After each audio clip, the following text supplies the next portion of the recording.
Bonjour à toutes et tous, c'est Absolute et bienvenue dans cette nouvelle vidéo.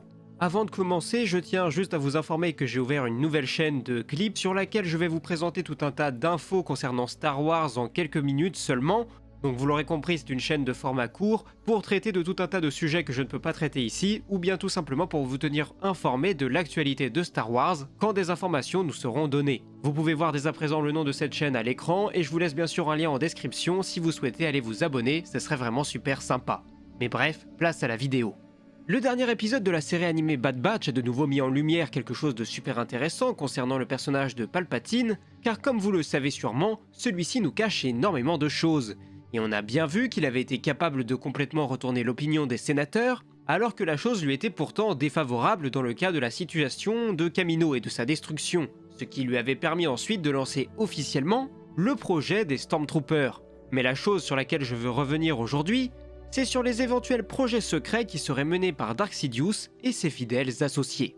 En effet, dans l'épisode 11 de la saison 2 de Bad Batch, nous avons enfin pu découvrir, après énormément d'attentes, un peu plus d'éléments concernant cette fameuse base secrète qui nous avait été présentée à la toute fin de la saison 1. Nous avons désormais la confirmation qu'il s'agit bien du mont Tantis, un lieu inspiré d'un élément du Legends, car le mont Tantis était une montagne se trouvant sur la planète Wayland, qui renfermait tout un tas de secrets en lien avec l'empereur Palpatine, comme des technologies d'armement avancées ou bien encore des cylindres de clonage, et ce lieu était d'ailleurs protégé par le clone d'un Jedi devenu fou.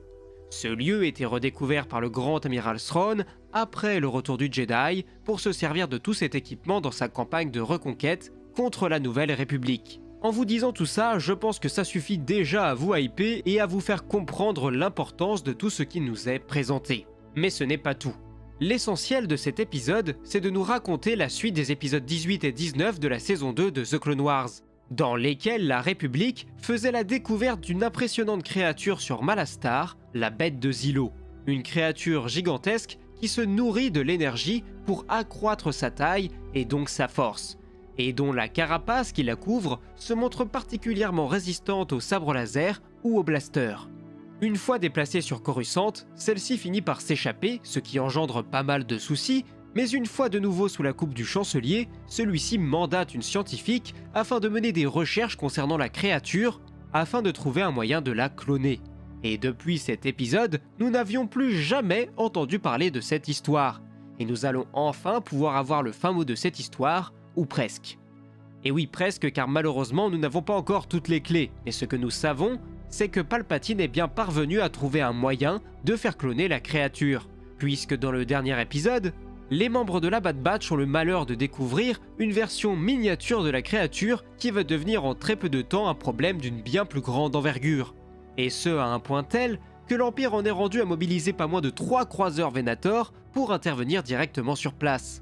A noter d'ailleurs que l'Empereur tient tellement à garder le secret autour de ses projets que le moindre civil qui se retrouve témoin de l'existence de la bête de Zillo est purement et simplement emprisonné avant d'être déporté dans on ne sait quel camp. Car comme le clone commando Scorch nous le signale dans l'épisode, le problème des témoins civils est sur le point d'être résolu. Et la dernière fois que nous les avions vus, l'Empire à travers ses soldats d'élite débarquait sur place pour rassembler tous les civils avant de les faire embarquer de façon plus ou moins agressive à bord de leur transporteur pour une destination inconnue. Mais on se doute bien que c'est pas pour les emmener dans un Center Park. Mais revenons-en à nos moutons.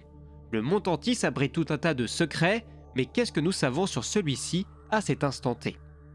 Le mont Tantis est protégé par les unités d'élite de l'Empire et essentiellement par des clones commandos, tels que Scorch. Nous savons également que l'endroit abrite tout un tas de scientifiques qui œuvrent sur des projets que nous ignorons. À la fin de la saison 1, c'est la scientifique Nala Se qui était débarquée sur place, celle-ci étant la spécialiste du clonage de Kamino. On peut dès lors penser que l'Empereur a des projets la concernant, ou on peut par exemple déjà chercher des liens à faire avec Snoke ou bien avec les clones de l'Empereur lui-même. Et nous avons également découvert un nouveau personnage, Royce Hemlock, qui est déployé sur place pour prendre en charge la suite des projets en lien avec le clonage et que pour cela, il a besoin de la coopération de Nala Se. Cependant, celle-ci refuse, ce qui oblige l'Impérial à faire venir l'ancien premier ministre de Kamino, Lamassu, qui était jusqu'alors maintenu en détention sur Coruscant pour essayer de trouver un moyen de pression.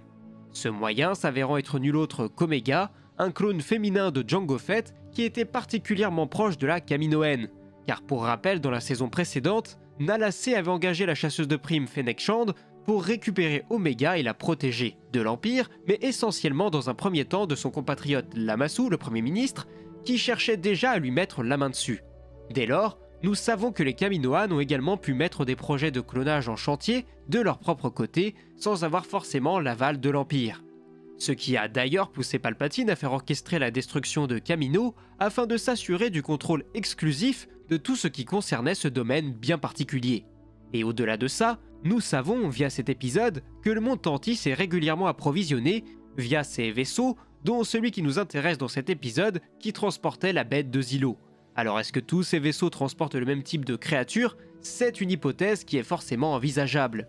Mais dans ce cas, nous pouvons nous demander où est-ce que l'Empire a pu disposer son usine de clonage de cette créature et pour quelles raisons cela nécessite le transfert de celle-ci sur le monde Tantis. Ou bien alors il s'agit tout simplement d'un autre projet qui n'a rien à voir avec celui qui nous intéresse aujourd'hui. Bref, voilà plus ou moins tous les éléments à notre disposition, mais maintenant la question que nous devrions nous poser, c'est tout ça pourquoi? Pourquoi l'Empereur met autant de moyens pour cloner ces créatures? Quel est son véritable objectif derrière tout cela? Nous savons deux choses sur ces créatures. Comme on l'a dit plus tôt, elles ont une peau résistante aux sabres laser et aux blasters, et enfin deuxièmement, elles peuvent grandir plus vite en emmagasinant de l'énergie. La première option que j'imagine, c'est que l'Empereur cherche à protéger ses troupes ou ses croiseurs en mettant au point une nouvelle armure tirée des capacités de la bête de Zillo. La deuxième option que j'ai en tête concerne l'autre capacité de la créature, celle de grandir ou de devenir plus forte en absorbant de l'énergie, qui pourrait servir à Palpatine dans sa quête de Seigneur Sith qui consiste à accroître toujours plus son pouvoir, mais j'y crois un peu moins. Quoi qu'il en soit, et là où j'ai du mal à voir où la série veut en venir, c'est qu'autant au niveau clonage on peut facilement imaginer que tout cela est placé pour expliquer l'existence de Snoke et les clones de Palpatine, cependant j'ai du mal à voir dans ce que nous connaissons dans les événements suivants, à quel moment la carapace de la bête de Zillo a pu être utilisée par l'Empire, et si vous avez des idées à ce sujet, n'hésitez pas à faire des propositions dans les commentaires. Et enfin, avant de conclure cette vidéo, j'aimerais vous livrer ma petite théorie pour la suite des événements qui vont se produire dans la saison 2. Je pense et j'espère aussi que Scorch, qui s'est vu confier la mission de retrouver la Bad Batch, va se faire accompagner par ses fidèles acolytes de l'escouade Delta pour partir en chasse. On pourrait dès lors avoir une superbe confrontation, avec au passage un bon coup de fanservice il faut l'avouer. Sans compter que Rex et Echo devraient également être de la partie, j'ose imaginer aussi que Crosshair va de nouveau faire son apparition. On aurait donc suffisamment d'éléments à notre disposition pour rendre cette fin de saison palpitante et explosive. Et mon Dieu qu'elle en avait cruellement besoin, parce que les épisodes de ces dernières semaines n'étaient selon moi vraiment pas à la hauteur. Mais bref, sur ce j'espère que cette vidéo vous aura plu, n'hésitez pas à me dire ce que vous pensez de toute cette théorie, et n'oubliez pas non plus de me partager vos propres théories dans les commentaires, car Palpatine nous cache énormément de choses et je suis sûr qu'en réfléchissant entre nous, on parviendra bien à trouver une piste de réflexion suffisamment intéressante pour être proche de la réalité. Et donc si je suis parvenu à vous apprendre des choses aujourd'hui et à vous intéresser, vous connaissez la chanson, n'hésitez pas à liker la vidéo et n'oubliez pas non plus de vous abonner à la chaîne pour ne rien manquer des futures sorties. Vous pouvez aussi me soutenir sur YouTube si vous le souhaitez, pour me permettre de vous produire toujours plus de contenu. D'ailleurs, comme je vous l'ai dit au début de la vidéo, j'ai ouvert une nouvelle chaîne de clips sur laquelle je vous présenterai toute l'actualité Star Wars dès qu'on aura de nouvelles informations, donc si ça vous intéresse, le nom s'affiche maintenant et je vous laisse un lien dans la description pour aller vous abonner. Et enfin, moi il ne me reste plus qu'à vous dire à la prochaine pour de nouvelles vidéos, c'était Absolute et que la force soit avec vous, ciao.